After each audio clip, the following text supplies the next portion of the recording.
Salut tout le monde et bienvenue à un autre épisode de On the Ball, l'émission numéro 1 pour tous les faits saillants de la NBHL. Comme d'habitude, je suis votre animateur, Mathieu Lafleur-Harewood. On a beaucoup d'actions à dérouler dans notre show, donc allons-y tout de suite. Notre premier match voit Hit the Net se frotter contre Back to the Box de la Ligue M. Hit the Net, qui se trouve au fond du classement, entre dans ce match ayant récolté au moins un point dans 3 de leurs 4 derniers matchs, tandis que Back to the Box, qui sont au deuxième rang au classement, ont perdu 3 de leurs 4 derniers, incluant 2 de suite. Avec seulement 3 points qui séparent les deux équipes, ce match risque d'être joué à pleine allure.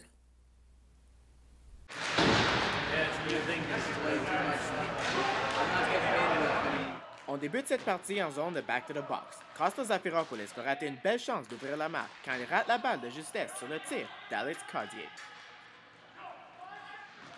Encore en zone de Back to the Box. Cette fois-ci, c'est Goldie Hildebrand qui se voit voler un but certain avec un arrêt spectaculaire du gardien Jeff Howells. Un arrêt à la Dominic Hasek.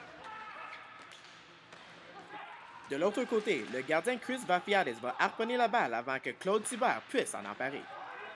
Le premier but du match sera compté tôt en deuxième. Hildebrand se voit entouré par 3 joueurs adverses, mais réussit à les contourner avant de battre Howells avec une feinte du revers.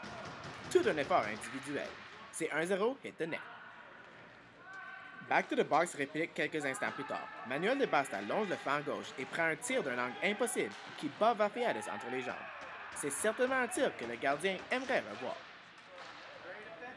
Les hommes marrons vont ensuite prendre les devants quand Darren Hill accepte la passe de Steph Thibert et bat le gardien de hit the net avec un tir qui paraissait inoffensif. 2-1, back to the box. Hit the Net cherche à égaler la marque quelques jeux plus tard, mais une sortie osée de Howells nuit au travail de Zafiropoulos qui ne peut capitaliser devant un filet ouvert. De Bastas revient à la charge en espérant enfiler son deuxième but de la soirée, mais cette fois-ci, c'est le gardien qui aura le dessus avec un bel arrêt. Vafiadis l'a suivi tout au long de sa descente. C'est ensuite au tour de Howells de faire un grand arrêt devant Martin Bellemare quand il s'étire de tout son long pour priver le numéro 8 d'un but certain. Claude Thibert fait ensuite du bon travail dans le coin contre Joe Medeiros, mais se bute à un Vafiadis qui a repris la vie après avoir laissé 2 mauvais buts. Darren Hill va compléter la marque avec un but dans un filet désert et Back to the Box va finalement remporter ce match 3-1. Hill, Steph Thibert et Ian Knight ont tous fini la soirée avec 2 points. Howells a bien paru devant son filet en arrêtant 21 tirs et Vafiadis, qui a mal paru sur 2 tirs, en a arrêté 16. La deuxième partie provient également de la Ligue M où Two for the Win affronte SmackDown. Two for the Win domine la Ligue dans quasiment toutes les catégories, trône au sommet du classement et n'ont pas perdu depuis le 31 janvier. SmackDown ont commencé la saison avec 3 victoires d'affilée, mais ont suivi cette séquence avec 4 défaites. Ils espèrent tourner la vapeur en gagnant contre la meilleure équipe de la Ligue.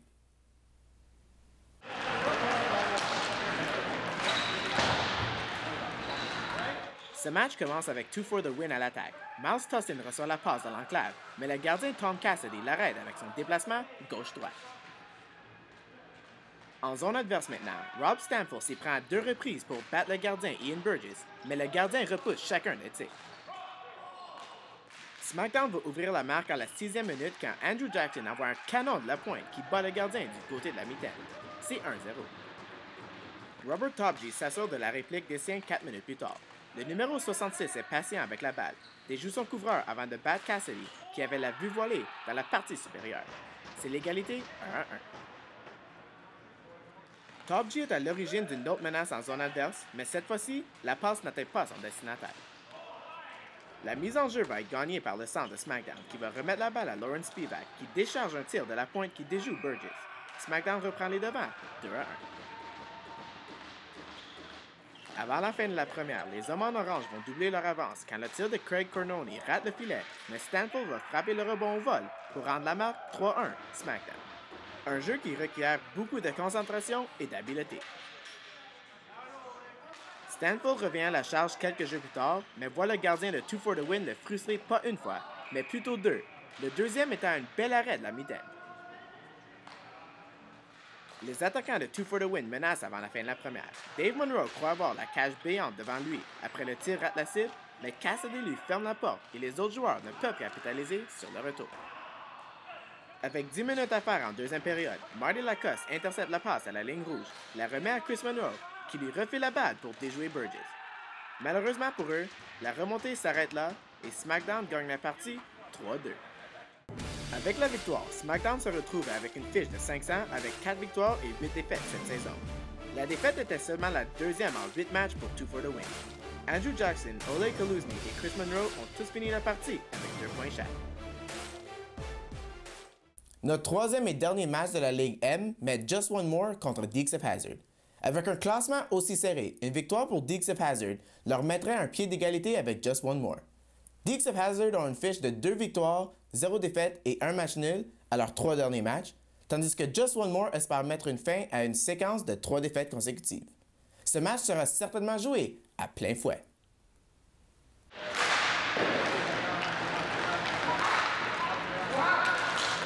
On débute ce match avec Just One More sur une descente à 2 contre 1. Brian Dauphin se retrouve finalement seul devant Howard Efro, mais son tir manque de précision. Encore sur l'attaque, cette fois-ci, Mark McGee prend la balle de sa propre ligne bleue et réussit à se faufiler tout à fait seul contre Efro sans être menacé et déjoue le gardien avec un tir bas. C'est 1-0 Just One More.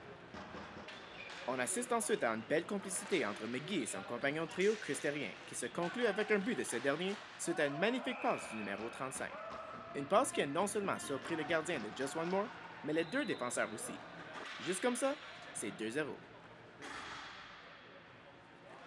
Maintenant en zone adverse, Jean Desroches fait du bon boulot dans le fond du territoire en protégeant la balle assez longtemps pour que Neil Matruciano puisse s'amener dans l'enclave et battre Serge Day avec un tir sur réception. L'écart est réduit à 1. Ensuite, Devin Kovac va se retrouver seul contre Efro, mais le gardien est sauvé par son poteau. Desroches revient à la charge peu de temps après, battant ses couvreurs de vitesse avant de surprendre le gardien avec un tir bas des poignets. L'égalité est créée. Maintenant, en deuxième période, Kovac gagne la mise en jeu. Norm Plouffe repère Éric Gaulet dans l'enclave, qui voit son premier tir arrêté, mais frappe son propre retour dans les airs pour redonner l'avance à son équipe. 3-2, Just One More. Alain Richard traverse la ligne bleue adverse, contourne un défenseur avant de se moquer d'un autre pour finalement s'aboutir devant Day, qui effectue un bel arrêt. Dukes of Hazzard vont niveler la marque avec 7 minutes d'écoulées à la deuxième. Le tir de Desroches va être stoppé, mais Sam Behamdouni est là pour pousser le retour derrière le gardien. C'est 3-3. Dukes of Hazzard vont prendre les devants pour de bon quand le puissant tir frappé de Matruciano déchoue Day à sa droite. Les Rouges vont en rajouter 2 autres pour finalement l'emporter 6-3. Matruciano a terminé la rencontre fort d'une récolte de 4 points, dont un tour de chapeau. Son coéquipier Desroches a aussi terminé le match avec 4 points, 1 but et 3 passes. Du côté de Just One More, Mark McGee était le plus dangereux avec 1 but et 1 passe. Les deux équipes se retrouvent maintenant sur un pied d'égalité. Pour notre quatrième match, on se déplace vers la Ligue E pour retrouver les Dirty Birds contre les Hitmen. Les Dirty Birds sont au 3e rang du classement, 1 point devant les Hitmen qui sont au 5e, mais avec un match en main. Les deux équipes ont vu leur séquence victorieuse de 3 matchs s'arrêter la semaine dernière et veulent certainement retrouver la route de la victoire dès ce soir.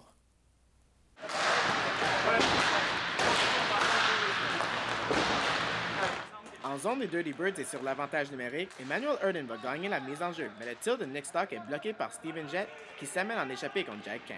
Les défenseurs font un beau repli, mais le numéro 68 réussit quand même à battre le gardien du revers.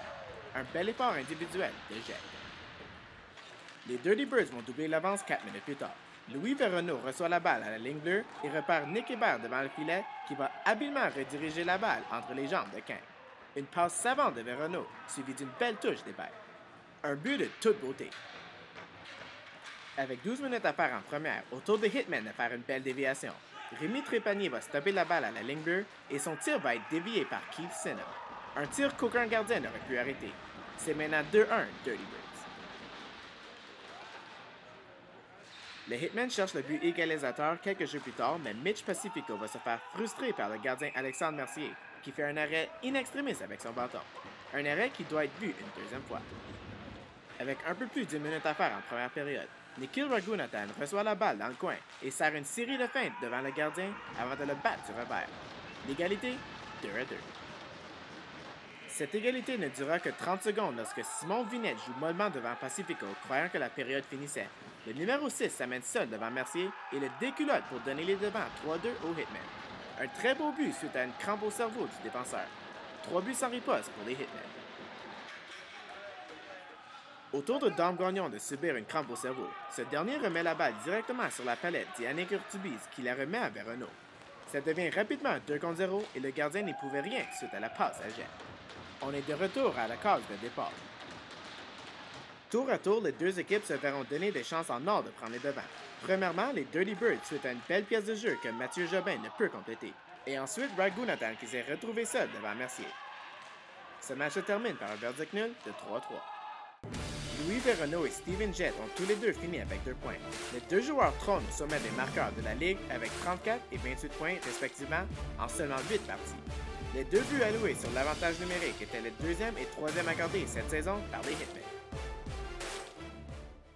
Notre dernier match vient de la Ligue D où les Outlaws croisent de fer avec les Pounes. Les Outlaws ont débuté la saison avec 4 victoires d'affilée, mais ont une fiche de 1 victoire et 2 défaites dans leurs 3 derniers matchs. Pour les Pounes, ils ont connu la victoire dans leurs 2 derniers matchs après avoir commencé la saison avec une fiche de 0, 3 et 2. 3 points séparent les deux équipes qui sont présentement au 4e et 5e rang du classement. Allons voir comment l'action s'est déroulée.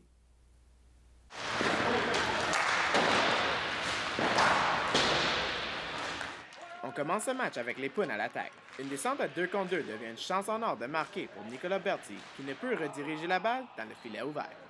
Il rate le coin supérieur de justesse. Maintenant en zone de les Pounes, Jeff Houbé va se retrouver seul devant Chris Cameron, mais il est incapable de décocher un tir franc vers le gardien. Encore à l'attaque, la balle va se retrouver à la pointe, mais Cameron réussit l'arrêt malgré le trafic qui se dessinait devant lui. Patrick Piché et Benoît Larchevêque se retrouvent sur un mini 2 contre 1, et ce dernier va percer la muraille de Cameron en battant le cerbère du côté du bouclier. 1-0, Outlaws. Les hommes en jaune essaient de doubler leur avance quelques instants plus tard, mais c'est Cameron qui aura le dernier mot. La menace ne s'arrête pas là. Le gardien de les Pounes doit s'illustrer devant Piché en réalisant un bel arrêt de la jambière sur un tir à ras le sol. Maintenant en deuxième, Éric Rodrigue reçoit la passe au cercle des mises en jeu, mais ne peut battre le gardien Éric Ladouceur, tandis que le retour ne se rendra pas au filet. Les Pounes vont finalement déjouer le gardien des Outlaws avec 2 minutes d'écoulées en deuxième. Le tir initial de Berti va être stoppé, mais Rodrigue frappe le retour en plein vol pour niveler la marque à 1. Le but a l'air d'avoir fouetté les joueurs de les Pounes. Jimmy Sirois tente de percer la défensive des Outlaws et a failli réussir à battre le gardien de son vol. Sirois revient à la charge quelques jeux plus tard. Cette fois-ci, il se place derrière le filet adverse et tente de surprendre le gardien en soulevant la balle par-dessus le filet. Suite à une mise en jeu gagnée en territoire des Outlaws, les joueurs des Pounes cognent à la porte encore, mais Ladouceur résiste. Avec les Pounes sur l'attaque pour une dernière fois dans le match, c'est Manu Bourbeau qui va sauver l'immeuble pour son équipe lorsqu'il arrête la balle avant qu'elle croise la ligne rouge après que Ladouceur l'ait échappé. Le match se soldera par un verdict nul de 1-1.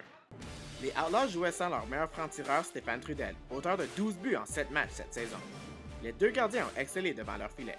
Ladouceur a repoussé 22 lancers pour les Outlaws, tandis que Cameron n'a flanché qu'une seule fois sur les 17 tirs qu'il a vus. C'est maintenant le moment pour le jeu de la soirée. Et pour ça, on retourne au match entre les Dirty Birds et les Hitmen, où Mitch Pacifico va profiter d'une bourde du défenseur des Dirty Birds pour s'enfiler seul devant Alexandre Mercier, avant de le déjouer à l'aide d'une feinte magistrale vers son revers. Et c'est pour ça que c'est notre jeu de la soirée. Et voilà un autre épisode chargé de On the Ball qui se termine. Merci de nous avoir écoutés. Surtout, n'oubliez pas de nous suivre sur Facebook et Twitter pour des mises à jour des matchs en cours. Je suis Mathieu Lafleur-Harewood, qui vous souhaite de passer une belle journée.